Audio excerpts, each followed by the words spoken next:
Hey everyone, Mulligan here, and welcome to the Skycrag portion of my legendary crafting guide. As always, if you're new to the game, or just getting into constructed, you're probably wondering what legendaries you need to craft first. This series is aimed towards answering that question for you. Because of that, each video will focus on a single two-color faction. I try to be as informative as possible with the cards I talk about, since I feel that going fairly in depth and giving a little history on how they've been used in different metagames will help you guys just starting out that want to focus on crafting legendaries for a particular deck. For these videos, unless I state otherwise, I mainly focus on well-established decks, and within each archetype I talk about the essential legendaries, which you should always craft first, and then the optional legendaries, which are cards that occasionally find their way into some decks, but are usually metagame dependent. Any legendary I don't mention is either highly experimental, doesn't fit the general game plan of a particular deck, or is just plain bad.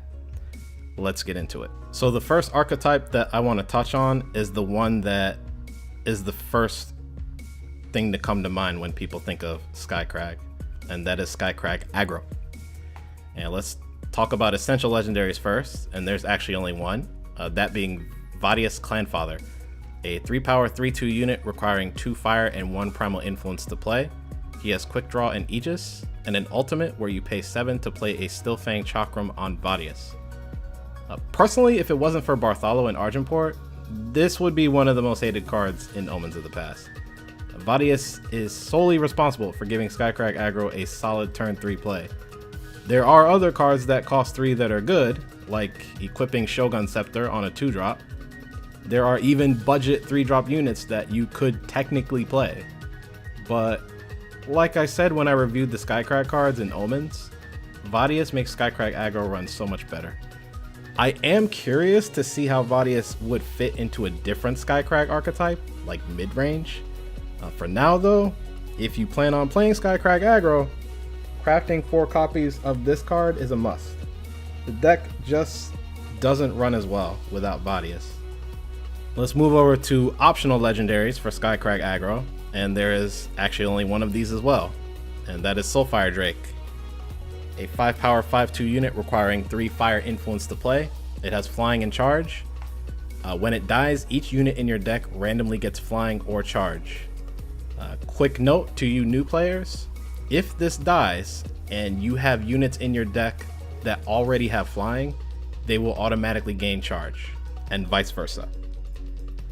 So the nerf to Flame Blast has made this card a consideration for some versions of Skycrag aggro. Even with Soulfire Drake's stock moving up though, there are multiple schools of thought when it comes to how Skycrag aggro should be built. Some believe the deck's curve should top out at 3-cost cards, others believe it should top out at 4-cost cards, and still others think the deck can go bigger with 5-cost cards, similar to Burn Queen. Soulfire Drake is for the crowd that wants to build the bigger version with 5-cost cards. Because of the differing views on the deck, this is by no means an essential legendary. But if you want to build a deck to top out at 5 cost, you'll probably want to craft at least 2 of these. The next archetype that I want to touch on is Knucklebones Control, and this is going to include the 2-color versions, as well as the 3-color Fire Justice Primal variants. And let's talk about essential legendaries, and there is only one. If you might have guessed, it is Knucklebones, a 7-power relic requiring 1 fire and 1 primal influence to play. When this comes into play, you transform each card in your deck into a random card. At the start of your turn, draw an additional card. So this is the win condition for any Knucklebones Control variant. I'll admit, when I saw this card initially, I thought it wasn't that good. I thought the variance would be too high despite drawing an extra card each turn. But I had to once again learn that in card games, anything that can deal damage is technically a win condition, even if it's a random nonsense unit that you draw off of this card. It's legitimate, and it's no surprise that if you plan on building any control deck with Knucklebones as your main win condition, you'll want to craft 4 copies of these.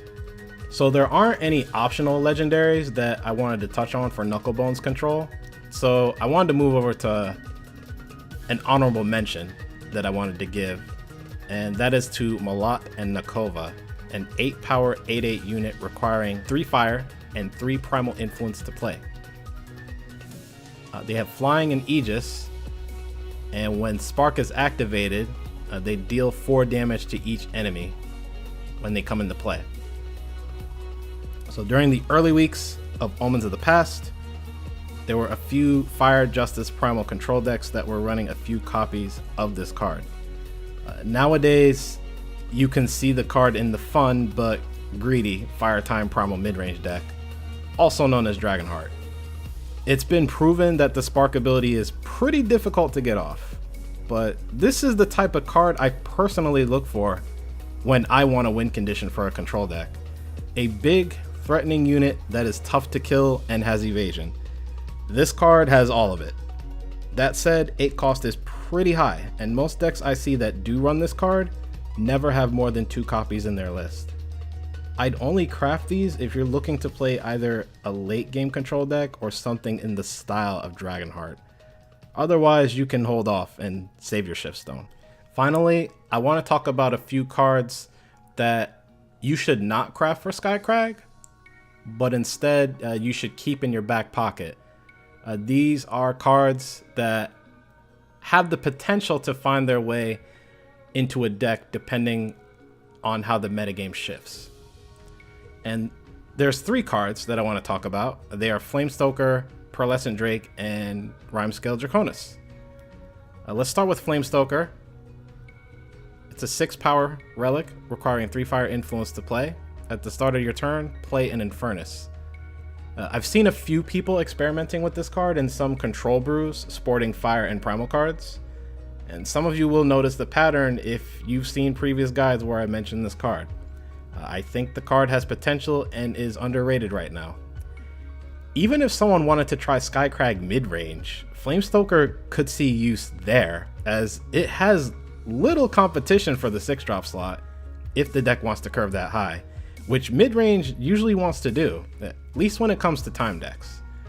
Either the metagame has to get softer to this card, or we as deck builders just haven't figured out a tier 1 or 2 build to put the card in.